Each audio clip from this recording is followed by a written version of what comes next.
Hi everyone. So I keep getting a lot of questions about how to farm mythic items the best way possible, and I want to give you a quick rundown. If you're looking at, for example, our Maxwell guides, we usually have these different progression steps: starter, ancestral, and mythic, and a lot of builds end up at the step where they have 1, 2, maybe 3 of those items equipped. So how do you get them in the best way possible? There's a few different sources of either the items themselves or the resplendent sparks used to craft those items. So I'll give you the broad overview of everything and just the strategy of how to actually acquire them in the first place. So let's start with something very simple. Usually everyone gets one resplendent spark for free from the season journey. It is now renamed season rank, but it works the same, and as far as I'm aware, this still exists. So just kind of like playing through the game and then doing like the last objectives will give you one of those sparks. With 2 sparks, you can craft a mythic, so there's already half of those. So that's kind of nice. And then you generally also have the season reputation. So this is here. There's going to be a similar thing for the new reputation as well. And at least on the PTR, there was also the resplendent cache that gives you 1 spark. And together, you actually have 1 item already if you do this. Now, the thing is, seasonal rank is not repeatable. This is a one-time thing. But the season reputation, this board here, you can actually redo this on every single character. So what you can do is, and what has been a pretty effective strategy in previous seasons, is to just kind of recreate characters, even from the same class you've already been playing, and just farm this rep board every time. Most of the time this is completed relatively fast. I'm not 100% sure how fast it will be in Season 11, but as an example, in Season 10 it was really quick. And you could actually get one of those caches completed in as little as like an hour or less sometimes.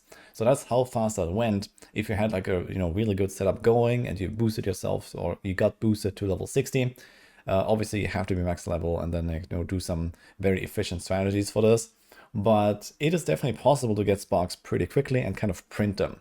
Now, again, this depends on the exact balance of this reputation track. It might not be the best strategy, but it's certainly a relatively chill strategy, especially if you're doing a lot of alts. Before we continue with the video, I want to give a shout out to today's sponsor, boot.dev. They've created a platform that makes it easier than ever to get into programming and polish your skills. They believe that the easiest way to learn code is to make sure that you're never bored, and this is why they have designed their courses to feel more like a game and less like a chore. The only way to really get into programming is to get your hands busy and write a ton of code, and this is exactly what the tasks allow you to do without ever feeling like you're getting stuck, because they have tons of tools to help you out.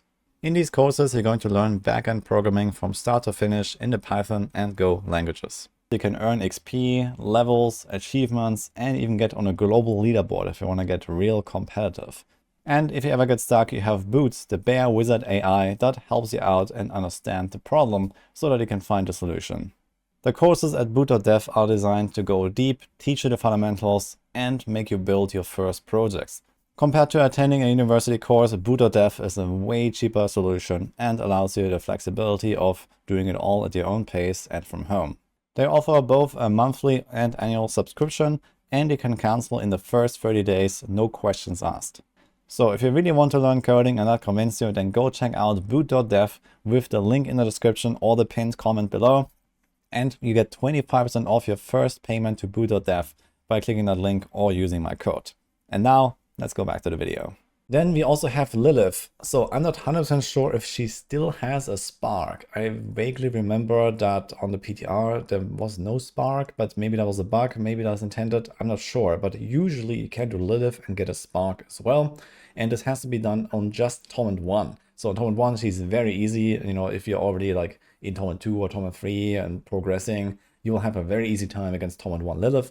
So you just kind of go in and clap her at some point. And as long as the spark still exists, you can do that. It's going to be like a 2-minute thing. Boom, you get 1. And now let's talk about actually farming the mythics themselves. So usually the way to do this is to do bosses, in particular the Lair Bosses. So this is like, Duriel, Andariel, Belial, and, all the other smaller guys here that you can see.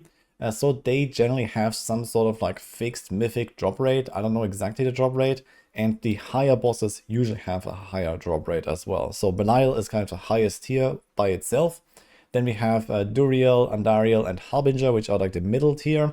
they have like a slightly elevated drop rate, and then we have the smaller guys that drop them, you know, a little bit less often.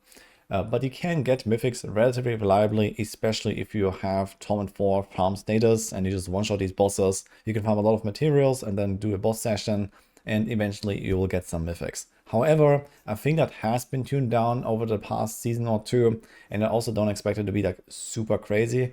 In particular for example, just farming the one mythic you really care about. It might be better to do this whole farm the spark with the season rep, for example, and then just target craft it from the jeweler. However, bosses are generally very useful because they're a very good source of unique items. So you have this here on the boss loot cheat sheet as well. This will be updated here for season 11, or it is actually already. So you can see all of the loot tables for all of the bosses here with where you get all of your uniques. And obviously, as you gear up, there will be plenty of items that you need here. Every build runs some uniques, and usually try to get like a good one of those. And especially in season 11 with sanctification, we expect we need a lot of items so that we actually get good sanctification outcomes on top of that. So there will be quite some grinding to do here when it comes to boss farming, and this means you're most likely gonna acquire a bunch of mythics on the way. And the good thing is that sanctification was updated from the PTR so that uniques and ancestral uniques and mythics can no longer replace a stat. So they only have pure upside from the sanctification outcome. Other items can technically get worse, but there's also a somewhat small chance. So it's not really such a big deal for like bricking your items or something like that. But in the case of uniques, you're kind of trying to fish for specific aspects and then try to get like, you know, some offensive aspects on your gear, for example, that multiply your damage again. So this is kind of like the late game strategy.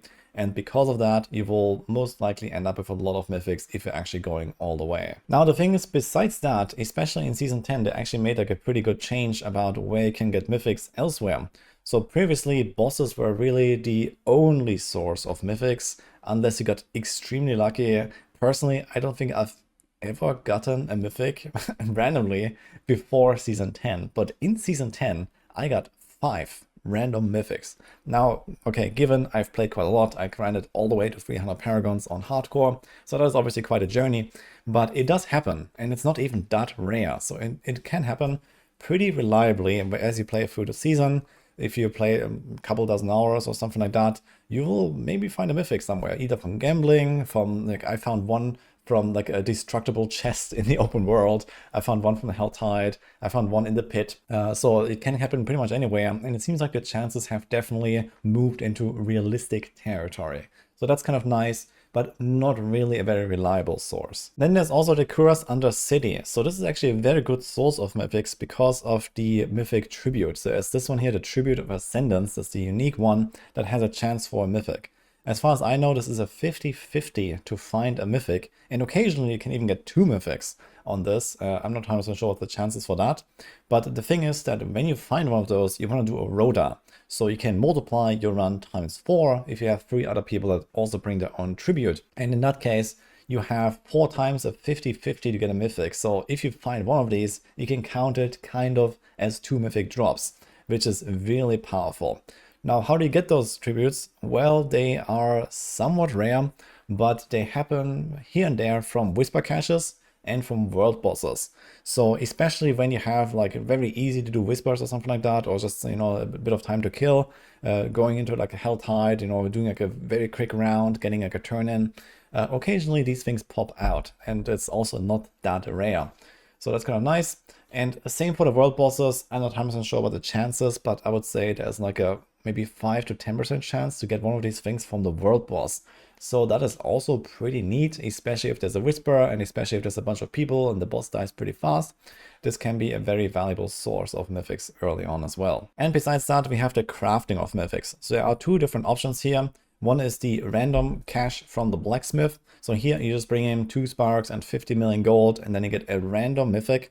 Now you can actually min-max this a little bit depending on which class you craft this on. For example, the Rogue doesn't have a Grandfather or an Alvarion or a Nesekim or a Shattered Vow. So Rogue actually has the smallest pool of mythics, and usually all those weapons that I just mentioned are not really used in many builds. Grandfather is included in a bunch of barb builds, but the others don't really have big use cases. So usually it's very nice to just make a rogue, maybe get it boosted to 60 real quick or something, and then craft the mythics on the rogue because it has the smallest pool.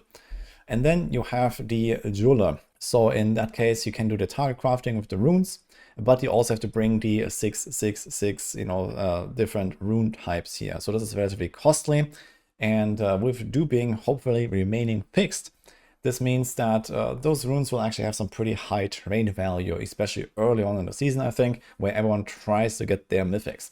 So generally, my strategy is to avoid this here as much as possible. I don't really like trading very much, and like solo self-found the way to 6 legendaries of the same type can take quite a while. It is doable if you farm Undercity a lot, or if you farm bosses a lot. You can farm those runes and then eventually craft the exact item, but most likely you're all going to have so many other mythics on the way there that you probably don't need it anymore anyway, unless you get kind of unlucky. So you can trade for those runes, maybe like, do like 1-to-1 trades, your legendary rune versus the other legendary rune and these kind of things. But obviously some of those are more coveted than others. Aeon, for example, for Harlequin, here Perdition, like all these like very mainstream mythics, Starless Skies and Shroud, they are definitely very high value runes, and the others are usually not so valuable, so that depends a little bit on the market, on the meta as well. So what I usually do is I just craft the random ones, and maybe my recommendation would be to do the random crafts until the point where you're missing one item, and then maybe, gather up their gold and buy the runes, or just, to get the remaining runes yourself or something, and then do the tile craft. And I keep getting a lot of questions about this, actually. So people are wondering if you can get multiple GAs from this, and the answer is yes. This is the same as just finding the item. So if it drops, it can have multiple GAs. If you craft it, it can also have multiple GAs. So you can retry and retry if you have the sparks, and if you just, keep making alts, or you just keep farming bosses, you can just keep trying. And again, with sanctification, eventually you want to sanctify your mythics, of course, and there might be a reason to actually get multiple copies of them until you actually hit something very strong. There's one last note here about mythics, which is you can also gamble them, actually. So again, this happened to me, I think twice, actually, last season as well, that I just gambled a mythic. And sometimes you might get some really weird random items. So for example, you gamble gloves and suddenly you get like a Melted Heart of Selek. So why does that happen? Well, there is no mythic glove, but the game still decides to roll a random mythic instead. But if you gamble for amulets, then you will get the Selek and not the others.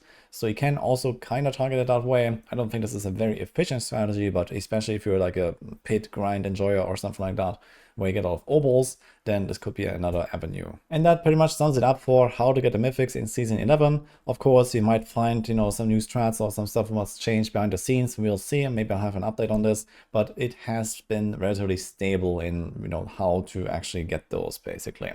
For everything else, you can also check out our optimal farming guide here. So that's like in the meta section on Maxwell, for example, and we have a lot of other resources and guides for you, including the tier lists, the builds, and so on. So you can go check this out here if you want to learn anything about the game.